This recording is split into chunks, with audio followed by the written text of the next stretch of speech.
Hey everybody, what is going on? Looks like I'm up and running on on YouTube. So we'll see how this works, if this works out like it's supposed to. I'm trying to get it to you guys as well. I am also running this on Instagram Live, so let me get that going as well. And we will get started here in just one moment. So as you guys can see, it's early. It's 7 a.m. So it's not too early. I started getting all this together earlier, but it's just been a little bit of a challenge. So welcome everybody on Instagram. Welcome everybody on Facebook. Man, I keep saying Facebook on YouTube. I was originally intending to run this on um, Facebook, but Facebook's giving me an issue with the lives. So please forgive me if you haven't been able to see my stuff on Facebook. So first off, really quickly, must give a shout out to all my sponsors: Weaver Arborist, of course, Gap Arborist Supply, who sells camp safety gear, as well as Just Send It Saws, who are helping me with my chainsaws and giving me supported stuff, or supporting me with performance chainsaws and repair parts, wear parts, that kind of stuff. So, morning to everybody who's watching. I really appreciate you guys stopping by. So, today we are going to talk really quickly, first off, about the seminar that I've got coming up into February, early March. We're going to have the first ever elevated office webinar, and I already have lined up some speakers, so we need 50 attendees. Please let me know if you're interested in that. We are offering the seminar. It's about a 5-hour seminar for $80 a person, and there will be gifts. There will be other things that come along with that. But most importantly is the information that we'll be going over. Zach Richards, or zigzagman.zr, who's also sponsored by Gap Arbor Supply and Just Send It Saws, just so happens. He's going to be talking about his famous redirects for climbing. What a climber, really good guy. So you'll be wanting to look into that. Josiah, or Tree Strider Gear, is going to be talking about some aspects of the arborist industry that I think you guys will be interested in as well. And then, of course, we're going to have spotlights of my vendors and sponsors. And Just Send It Saws is going to do some demos of performance versus non-performance chainsaws, and we're also going to have a discussion about what you can look for in a performance saw and that kind of stuff. On top of all of this, most of the seminar will be question and answer and discussion versus just a long talk, so it won't be boring. We will be moderating it for questions, and you will be able to raise your hand virtually on the system because we're going to be using Zoom, and you'll be able to ask questions and things. And some of us will have pre-recorded video to go with it, and some of us will just be doing it live. It just depends on internet service and all that kind of stuff. Okay, all that being said, so please DM me if you're interested in that. It's really important. But this morning, we are going to talk about setting the value for your tree service company. Okay, this is something that I find a lot of companies don't do up front, and they really should. To be fair and to be totally honest, I didn't do it up front, and I wish I had. Somebody told me I should, and I didn't. So first off, I guess let's talk about why companies don't set, well, let me rephrase this. You are setting the value of your company whether you like it or not. Okay? That's just a fact. You're setting the value of your company. So, how are you setting the value of your company? Well, you remember, most of your clients have no clue what good tree service is like. Even if they have had good tree service, they may not know it's good tree service because it's the only tree service they've ever used. Okay? If you're like my area, 2 out of every 3 tree service companies are not good quality tree service companies. They're going to be mediocre at best, and they're going to be more focused on getting the job done quickly and moving on than doing it right. Okay? So when you first start out with your company, or when you move into a different market, so that can be a different zone or a different kind of industry, often what occurs is you end up trying to get yourself in the market, so you bid low or at your minimal profit line, and you're trying to like win bids on money or on the total cost. This is a bad idea, really, really bad idea in my opinion. Why? Because this is what I did getting into the market on my own, and what occurred is I lost reoccurring clients because they were only shopping with me for price. So as I went up, I ended up in my pricing because I was being asked to do more and more jobs, and people were waiting for me and everything, and I was investing in equipment. Um, what occurred is that people ended up like dropping me and going with another cheap company in town, and they didn't really care about quality. It was all about the price. Now, I know it may sound like, oh, well, to get started, I gotta bid low. I gotta just get jobs. And I understand that. I really, really do. But what I found is that those jobs that I bid really low, I didn't really make any money on.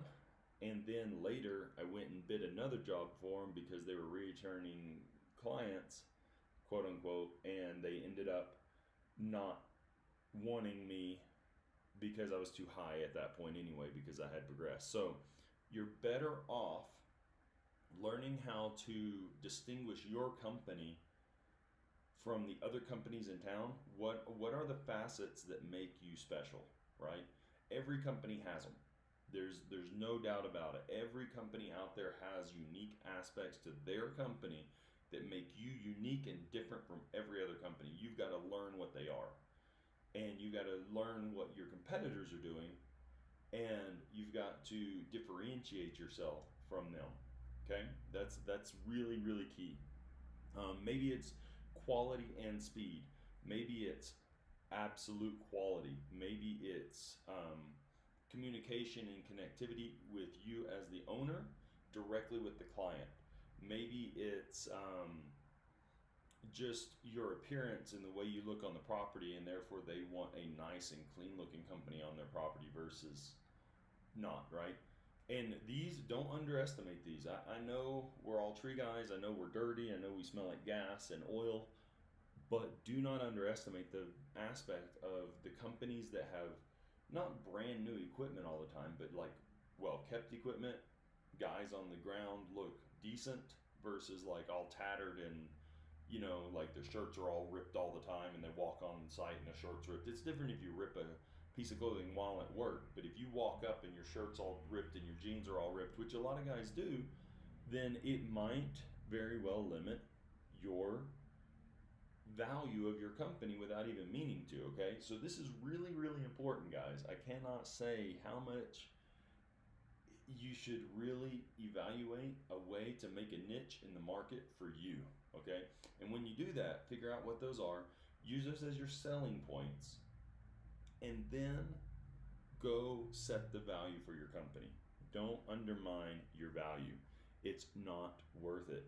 You'll just be struggling to progress in the future. But if you set a reasonable price, even though it might be high, but it's still reasonable for the quality of work you're doing, then you will be able to get the clientele. That's one of the reasons that I am doing pretty well as it is, and that's not to say I don't underbid jobs sometimes. Sometimes I go for a job and I bid it and it just doesn't work out like I wanted. But I have a set value for my company, and I'm one of the highest priced guys in town. And I am booked constantly, which is nice. It's because I've been known, and my reputation in the way that I sell my company is being promoted word of mouth through my or through my clients. I hardly ever do any marketing, ever. I don't have to. I'm even getting jobs outside the scope that I'm like really focused on, and it's allowed me to grow the business in a different way, so I don't have to climb 100% of the time. I mean, some of you guys are young, some of you guys want to climb all the time. That's awesome. I love that for you. It's a fun and creative job. It gets your mind going, but you've got to think ahead. You're not going to be able to climb forever, right? So set your value early on, and don't let that be set by trying to get quick work but make sure that you're setting a value that's actually profitable for your company and will set you on a level to move forward in the future. Okay, don't start off bidding super cheap, even if it's just one guy. Like, think about what other companies that are high end are selling their their services for, and think about what they charge guys per day. Let's say they have 4 guys on the ground, and let's say they're $3,000 a day. Let's just say, because I know some markets that's how it is. Well, okay, you've got your equipment, so you've got to evaluate what your equipment costs for running it per day is. You've got just yourself, maybe by yourself, or maybe you and a groundie. So now you're thinking, okay, there's that, and then you're thinking, okay, they pay, I don't know, $20 an hour for the guys. Okay, well, on an average day, let's just call it 9 hours a day. If you do it 8 hours a day, it's a little bit easier. So it's like $200 a day for the extra guys. You know it'll take you longer, but don't undersell yourself for that. Just say, okay, well, I'm not paying that, so I'll do it for $2,600 or $2,500 per day, and also just tell the client up front what they're to expect. Okay, this will take me so many days to do this job. Well, thing about it is that there might be the other company out there charging, an equivalent price that will do it for more expensive per day and get it done in one day. Maybe it takes you a day and a half, right? But that's okay. That's totally fine, because if you sell yourself, and this is what happens with me, it's just me and one other guy, or me and 2 guys most of the time, because I just have such a hard time finding quality help out here. I'm okay with the fact that it'll take me longer, and I just explain to the people why it'll take me longer and what they can expect. Sometimes for clients that have money or that are really particular about their properties, they would rather less people be on the ground and you be there a few more days, because they feel more comfortable knowing who's on the ground, and less people equals easier to know the quantity of people there than having a whole crew on there getting it done a day faster. So consider that also. Consider the fact that if within reason you know approximately what another company would charge, for instance, maybe it'll take you longer than that, but you can live with the profit. Maybe just bid the whole job at the price that you know they would bid approximately, or you think they would bid. I mean, don't go. Use ethics. I win a lot of bids based on ethics. People try to show me the prices of competing companies, and I will not look at them. I do not care what the next company is bidding. If you're buying my service, you're buying my service, so it's what I value it at. I do not care what the next company is charging. So you'll learn real quick. If you're not getting any bids, you need to reevaluate how you're doing your business and where your expenses are and different things like that. We can talk about that in the future. But you've got to set the value for your company. And believe me, value is a perception you convey. Where is the standard of tree quality and tree service value in the industry? There's not one set. There is no document that says tree service work in this region per day is this price. The people who set that value are the people who can sell it at that value. So learn how to sell your company for what it's worth. And if you do that, you can set your value. You have to be reasonable. If everybody in town that's really good is charging $3,000 a day, let's say, and you come in and you're like, I'm $5,000 a day, and you have no special equipment or anything like that to get it done more efficiently, faster, or safer, you're gonna have a hard time selling that value on a regular basis. You might be able to sell it to some, that's fine. But you've got to find that level. It's a little bit of balancing what people are willing to pay versus what you tell them it's worth paying, okay? So I'm not saying take advantage of people, but don't go in the hole trying to keep a business running that really you could be selling for more money and have a better footing for you. Because remember, if you can sell it to people at a little bit lower cost but still make you money than the absolute highest dollar, then you get more clients that way. But if you sell it too low and get a ton of clients, you're literally just working to keep the business running, and that's no fun. That gets tiring, it gets fatiguing. it makes you want to give up, and at some point it could make you just simply go broke. So really, guys, it's this is there's some judgment that needs to be made here, but really it's a lot about you as a business owner. If you are going to make your business work, you have to learn how to set your value, and you don't want to see all these fly-by-night companies running around hacking up trees at a low price and feel like you have to compete with them. You're not competing with them unless you want to.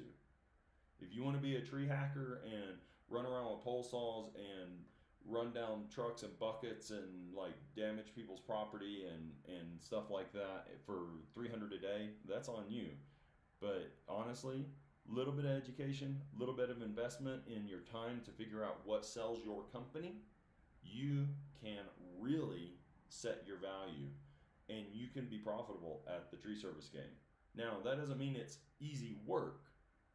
Don't get me wrong. Just because you set your value higher and you're making more money doesn't make it easy. It's going to be hard.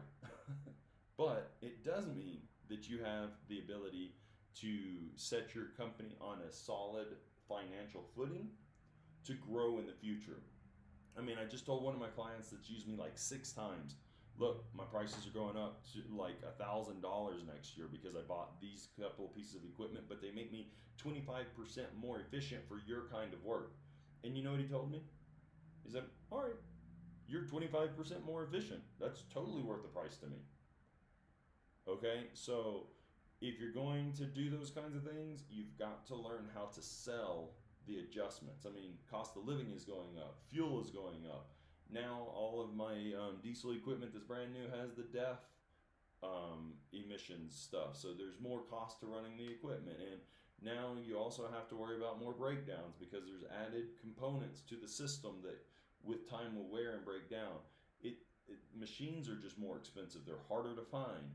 All of this stuff, when you have those pieces of equipment, make you valuable if you know how to use them and you know how to be efficient with them. So make sure you're setting your value. Okay, I can't say this enough. Hope that this little video helps you out a little bit. It's just another business tip. I've got other stuff that we'll be talking about. Like I said, I'm going to try to talk about something not every day, but most days if I can, just before I go to work. That's why they're going to be a little bit shorter. Once again, please don't forget to check out my sponsors, Gap Arbor Supply, Weaver Arborist, and Just Send It Saws. K&H Wedges has come on and said that they want to donate some swag and some wedges for the seminar. If you're interested in the seminar, it is the first ever virtual elevated office seminar. It will be at the end of February, beginning of March. I'll set the dates here soon once I talk to the other speakers. Zach Richards with zigzagman.zr on Instagram, or I forgot what he is on YouTube, but also Josiah with Tree Strider Gear, and Lucas with Just Send It Saws are all going to be part of the event, and I of course am going to be speaking on the event as well, and hopefully I will have a co-host, which he has yet to fully confirm, but I'm hoping, and that will be $80 a person. I need you guys to let me know if you're seriously interested. You can DM me through Instagram, you can contact me through my email or whatever, and there will be giveaways and different gifts and things like that. So please sign up. We need 50 attendees to make it actually happen in the way that I have it planned, and I will see you guys later. So thanks for stopping by this morning, and I'll talk to you guys later. Bye.